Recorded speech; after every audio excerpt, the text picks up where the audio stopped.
Welcome to the BAI show. My name's James Rankin and I am here with Lachlan O'Connell from O'Connell Buyers Advocate. Welcome, mate. Thanks for coming along. Thanks for having me, James. Good to be here. Nice. You have been in the space a little bit of time now. Like how long has it been in total? Just over 4.5 years now since I first joined BAI. 4.5 years. And how has that journey looked for you? Like what were you doing prior? You're still doing it part-time. So yeah, just let us know what that has looked like over the last couple of years. Yeah, so as you know, I'm a carpenter by trade and sort of got into the BAI space after having some successful investment properties of my own, had a really strong interest for it and then thought, why not give it a crack? It's something I can roll into, after my carpentry career, something I'm very passionate about and, enjoy helping others buy property. Nice. And you're an investor yourself as well? Correct, yes. So started at a young age. I was pretty disciplined as a kid, worked at a butcher shop from 15 to 18, which enabled me to save my first deposit and then was able to purchase at 19, my first investment, and then, rolled into, numerous others from there. That's pretty impressive. Like there's not too many people in this world that can see the opportunity of property investing. Or they might be able to see it, but it's too hard for them to, go and get a job at the butcher shop, put away all their pennies and actually go and execute on a purchase. Was there any outside influence, like family members that might have sort of led you down that direction? Yeah, look, I've had a lot of influence from Dad over the years. He's an investor himself and a financial advisor. So, he was a really good mentor and support, and he was probably my buyer's agent for the first property when I, negotiated that and picking the location and whatnot. So, and then, just able to help me with the other ones. And then once I was able to see the results of that and then heard about the BII, it was a bit of a no-brainer not to give it a crack and get fired up. That's pretty cool. Like my parents definitely had an influence on me in terms of interest in property and where I grew up, like the surrounds, but your dad being a positive influence there and even guiding you through your first purchase. Was there anything else that, led you to having that passion in property? Like why property? Well, yeah, look, initially it was having somewhere to live in the future, like a place to call home, a place of my own. And that's where a lot of my investment purchases, I do have an emotional aspect of it, which I think makes it a good investment. If it's a house you can see yourself living in personally, then, one day down the track it's going to get good growth and someone else is going to have that same view that it's a quality home in a quality area that they could live in. Totally. There was a report done, 18 months ago where owner occs actually outperformed a lot of investment purchases because they had that emotional attachment to it. They were buying with the view of we want it in the best school zone, like we want it close to transport, we want to make sure it's accessible to our work and what we do in our day-to-day. So that approach like to investing is pretty impressive, right? Like if you're taking the view on if I was to move into this property, like what would I be looking for? Like, and that's what you did with your first property. Has that one done pretty well, like your first purchase? It has, yes. Yeah, it's definitely close to doubled in value for that was a 2013 purchase. So over 10 years and it's basically doubled in value, which is nice. And a few of the others have done well also over the years. It's always the goal, right? Like to get a positive increase in the value, but double in price over a 10-year period is pretty awesome. Where have you been purchasing? Like where was that initial purchase? Yeah, personally, my investments have been across various locations in the Ballarat region. So that initial one was in Ballarat North, and then you've got some others throughout different suburbs in the area as well. Yeah, that's one thing that I didn't really know about Ballarat, like how many suburbs, because they're quite small suburbs as well, right? Like in relative aspects to Melbourne, they're going to be much smaller suburbs. But what's the overall span? Do you know like the population of Ballarat? Yeah, it's getting up towards 120,000 now. It's sort of between that 110, 120. So it's a big area. Like as in it's a decent population. What's the main would you say, trade? Is there anyone that's there for a certain reason?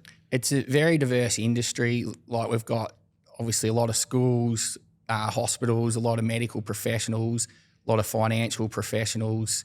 So it's a lot of construction going on.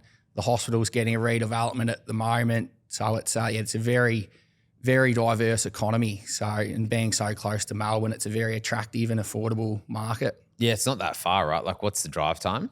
About an hour and a half on a good day. Sometimes you can get stuck in traffic, as you know, but if you're on the train, the express train's an hour and 10 to Southern Cross. That's pretty good. There's metro suburbs that would take you that time, like to get into Southern Cross in Melbourne. So yeah, hour and 10's pretty decent. So we were chatting offline. A lot of young professionals there that would call it home and then commute to Melbourne.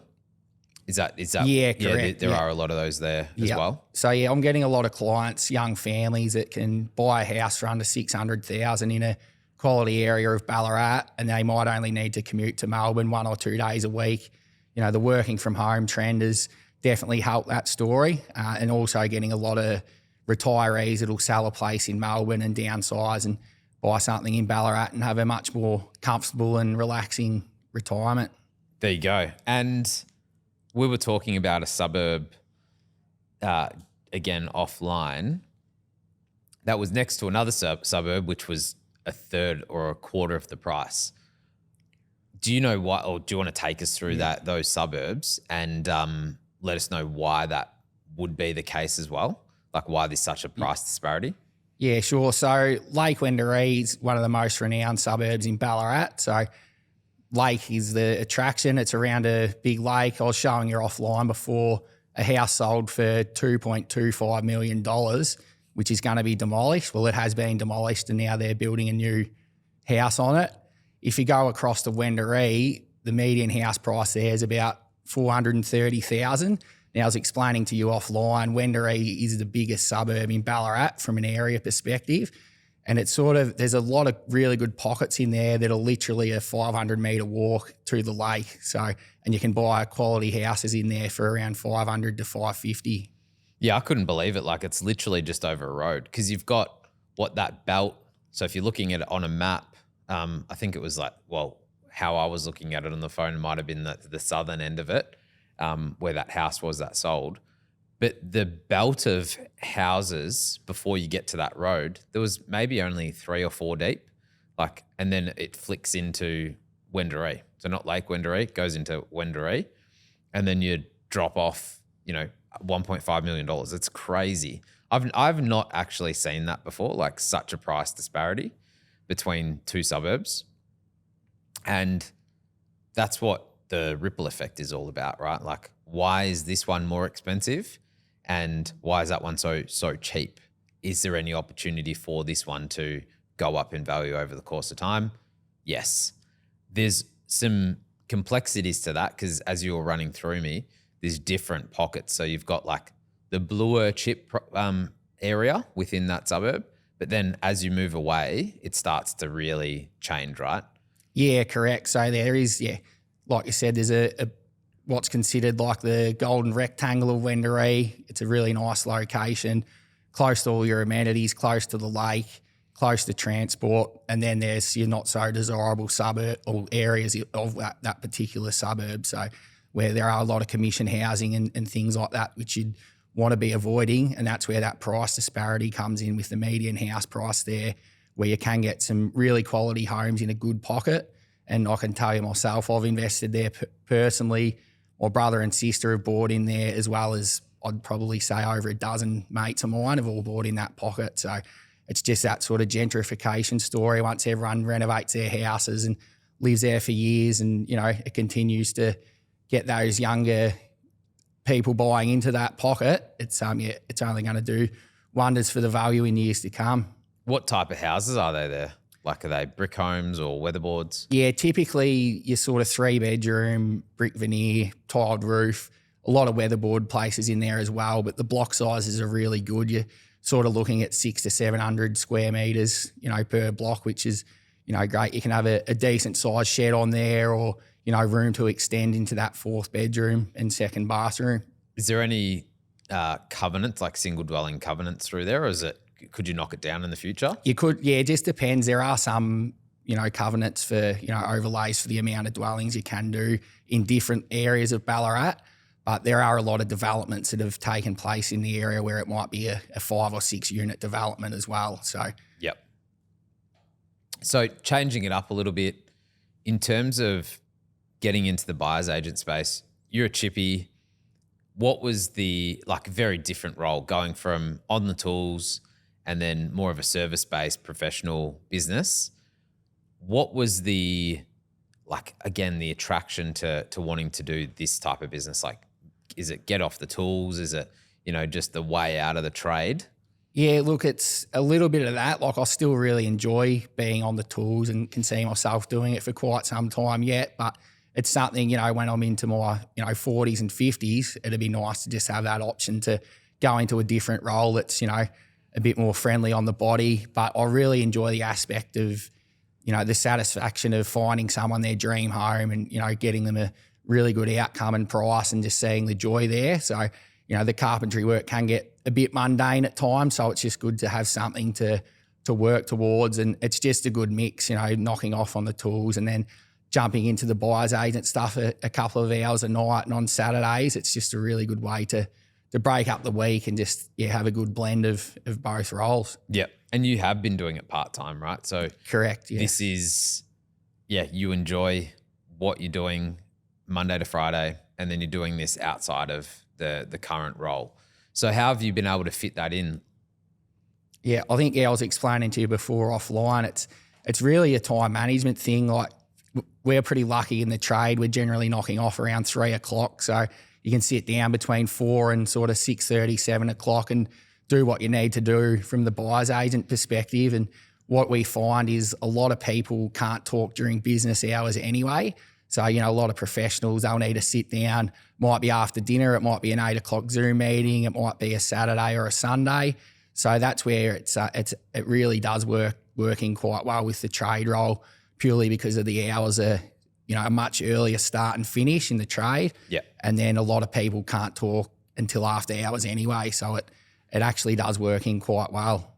Yeah, it's so true. And, that opportunity of the earlier session, you go and get your work done, but then you can jump into this role for, let's just say it's 4 hours or 3 hours. That's still giving you, 15 to 20 hours or 15 hours during the week. And then you got the whole weekend to work on the business too. So you're still currently doing that. You haven't flicked over to this full time, but what's your, what have the last few years looked like in terms of clients and servicing and adding this on as additional income?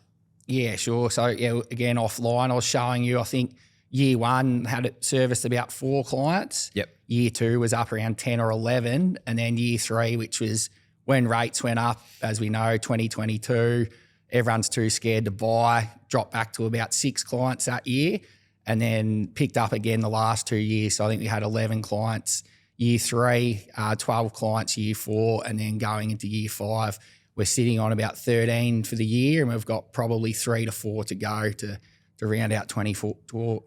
Yep. And those fees have been sort of that 10 grand mark, sitting around there? Thereabouts, mate. Yeah, it's a case by case. A lot of clients might want a negotiation only service, or the full service is sometimes in around that range. Yeah. So even at that 6 to 12 clients on what you've done in the last couple of years, it's still a pretty good income on top of what you're earning. You're already earning your full-time wage, and then you've gone and had this as an additional income. So what would it take for you to do it full-time? You're still enjoying what you're doing, but the goal is to do this full-time at some stage, right? At some stage, yeah. So as I said, I'm pretty happy doing what I'm doing for the next couple of years. Yep. Just, want to get steady growth. I don't want to get to a point where I can't service clients properly. So that's where I want to just keep it sort of nice. And I find it quite manageable to be and realistic to be able to service sort of 20 to 30 clients a year while still working full time. I think that's an achievable goal. If I get to that stage where I'm sort of getting above that for maybe 2 or 3 years, I think that's when I might look at making the jump. But as I said, I'm pretty comfortable doing it at the moment.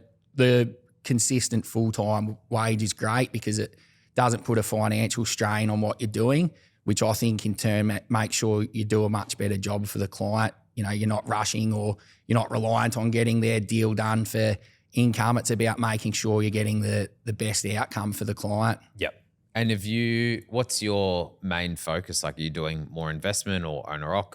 Little bit of a mix. I'd probably say 2/3 have been owner-occ to date. Yep. As I said, we get a lot of people that want to relocate from Melbourne to Ballarat, which is our niche market.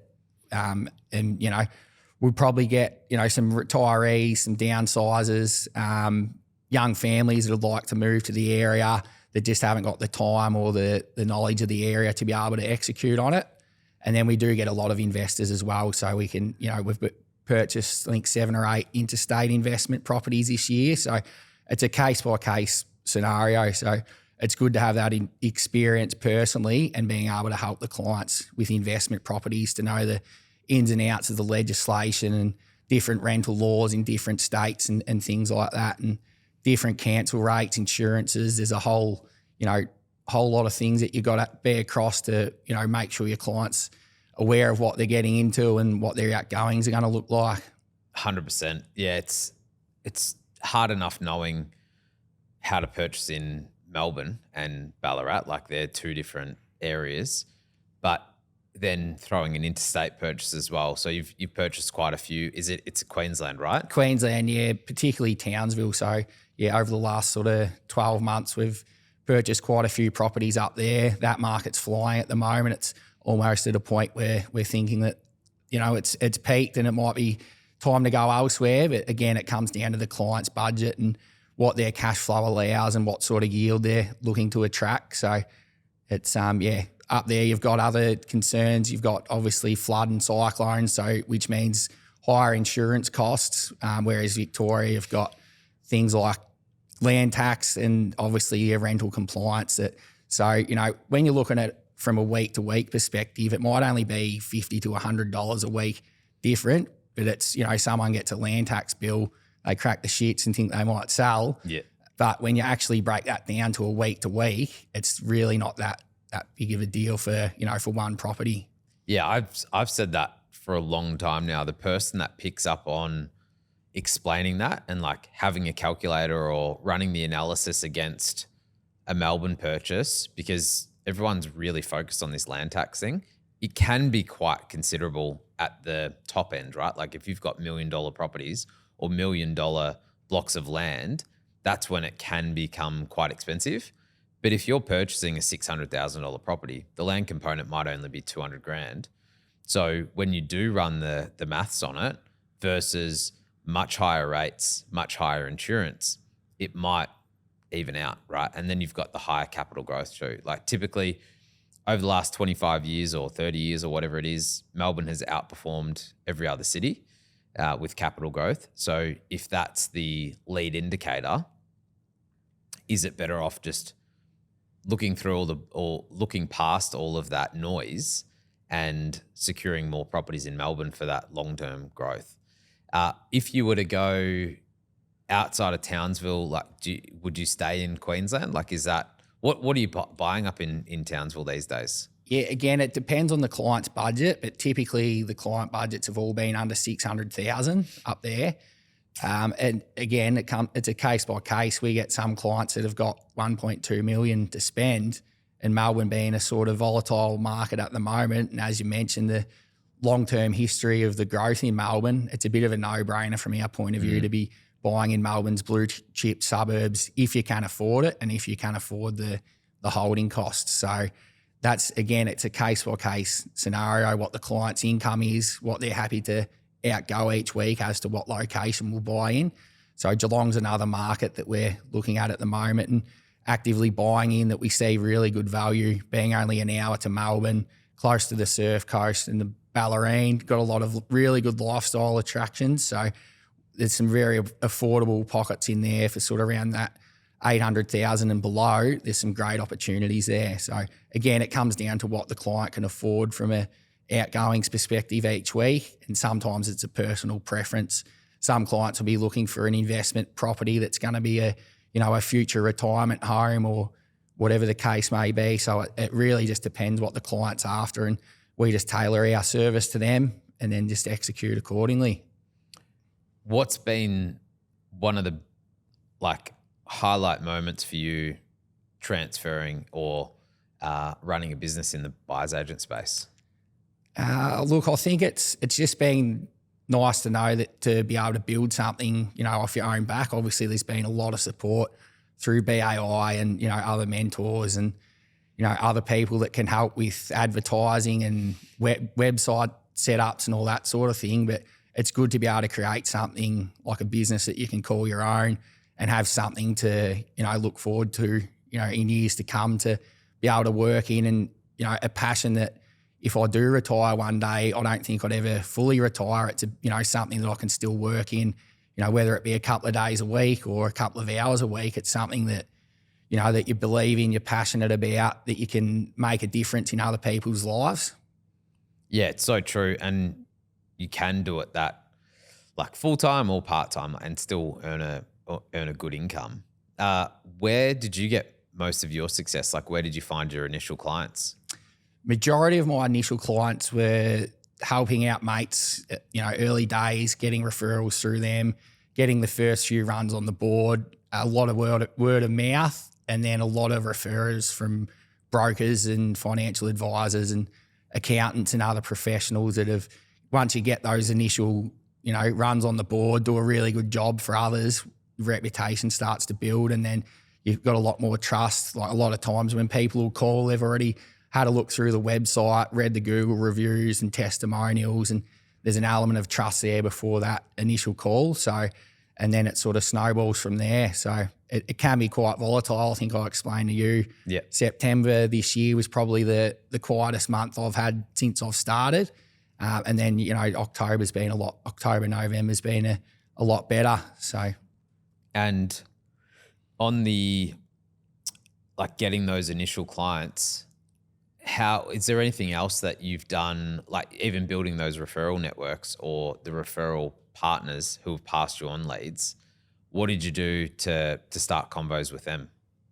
Yeah, so a lot of it would be if it's a lead through the website or the referral partner, it'd be just a matter of reaching out to them, or in some instances they'll call me. And yeah, we always just start with that initial conversation about what the goals are and whether or not we can help them out. Yeah. And you're actually building those referral networks. What did you do in the early days?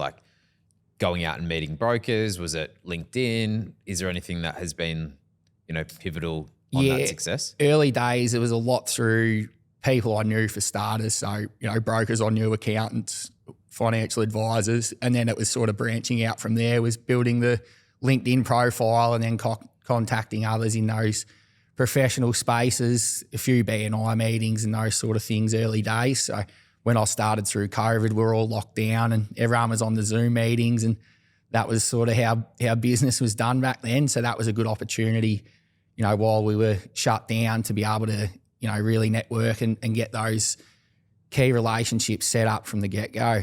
So you were part of a BNI, or you are part of one? I'm not part of one, but during COVID, I was able to visit a few, make some good connections, and then, found a really good conveyancer, really good accountant, really good mortgage broker, and just, really extend out from there. Yeah.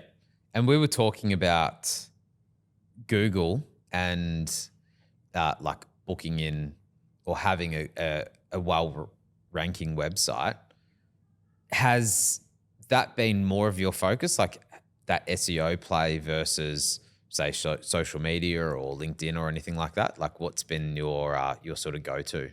Yeah, Google has been really good the last 12 months. Shout out to Kane White. He's my man who does all that. He's got that set up and firing pretty well. So we're getting a lot more traction on the website and a lot more generic leads through that, which I find is working a lot better than, say, Facebook or Instagram advertising, because if you want a buyer's agent, you're not going to jump on Facebook and type in buyer's agent. You're going to go to Google and type in buyer's agent. So, yeah, we're finding we get a lot more traction through that. Yeah.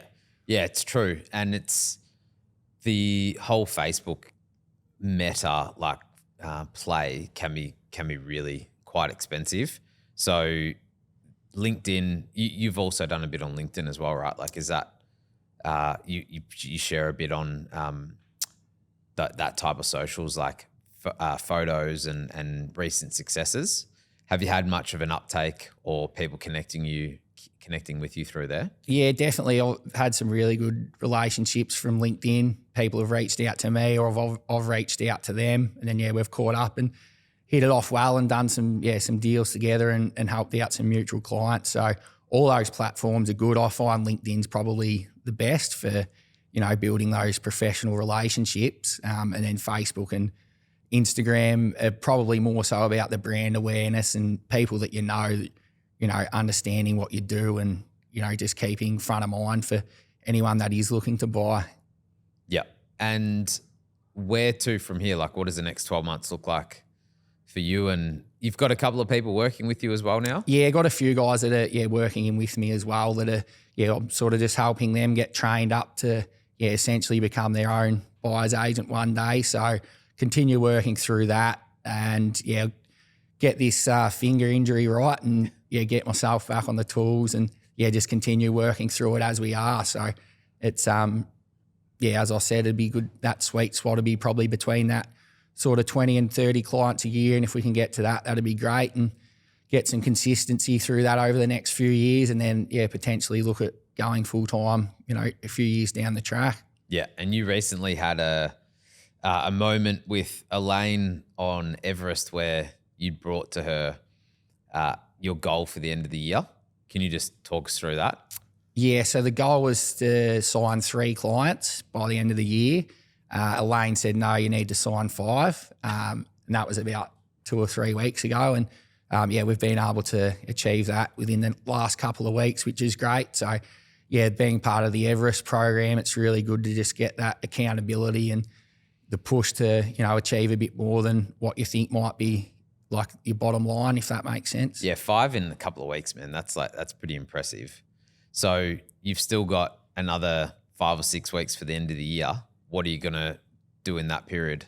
Yeah, so the clients we've signed, obviously we need to service them well, try and find them their properties. If we do spill into next year, if we haven't found the right property, that might be the case, but we're not going to push anyone into something just because Christmas is coming up. We need to make sure it's the right property. So our main priority is to service the clients that we've got and then hopefully add a few others to, begin their search in the new year or potentially leading into Christmas. Yeah, that's the balancing act, isn't it? It's making sure that you've got a healthy pipeline and not letting it drop completely off because that can catch you out, right? Like if you might have another September, for instance, where it's just crickets. So we'd always suggest just keep the pressure on. And that's what we were talking about before, like keeping the pressure on through December, January can launch you into the new year. So you've been successful on purchasing through that period as well, right? Yeah, correct. We were speaking before and last year was a really good opportunity for me, just catching up with friends for a beer before Christmas that wanted to buy investment properties, and then all of a sudden a couple of them turned into clients. So that really started the year through January, and was even able to get one done on Christmas Eve, a successful deal. So that was as I said, it was for some people everyone's shut down, but there's still people that are wanting to sell before Christmas. So it is a good time if you can manage to get a few things done. How come that one was like, why do you feel that was done on Christmas Eve? Like it's literally sort of the last hour almost. What happened there? I think, just a bit of luck and timing, to be honest. It was a property I didn't think we'd get accepted on the deal, but I said to the client, let's put it forward. You never know. It's just before Christmas. They might want to get a contract signed and sort of celebrate, if that makes sense, and not have to go into the new year worrying about a property that they need to sell. It's a good insight, and a lot of people have that as the, this imaginary line that they don't want to. They want to either get stuff done by Christmas or they'll wait until after Christmas to start something. Like it's just this imaginary line that everyone creates. But that's a pretty good outcome, obviously. Like saying, let's just throw it in and see what happens, and obviously it paid off. Mate, I always finish these convos off with, if you're out in the street and you met someone that was thinking of joining BAI or wanting to become a buyer's agent, what would you say to them? It's definitely a great opportunity if you're passionate about it and if you want to do a really good job for people. If you think it's something that you're just going to make easy money out of and it's a matter of showing up, it's definitely not for you. There's a lot of time, a lot of hard work, a lot of patience and perseverance involved in getting going. It is achievable, and whether you want to do it, 20 hours a week, full time, whatever you want to do, there is opportunities there, but you do have to put in the time and energy to be able to get it right and to be able to execute well for the clients that you do take on. So true. Like, this is not a get rich quick scenario. You can make good money, like as you've said and as we've talked about on this podcast before, but it does take effort and a lot of mindset as well. Mate, thanks so much for coming along. Really appreciate the time, and we'll catch up soon. Yeah, thanks for having me, James. It's good.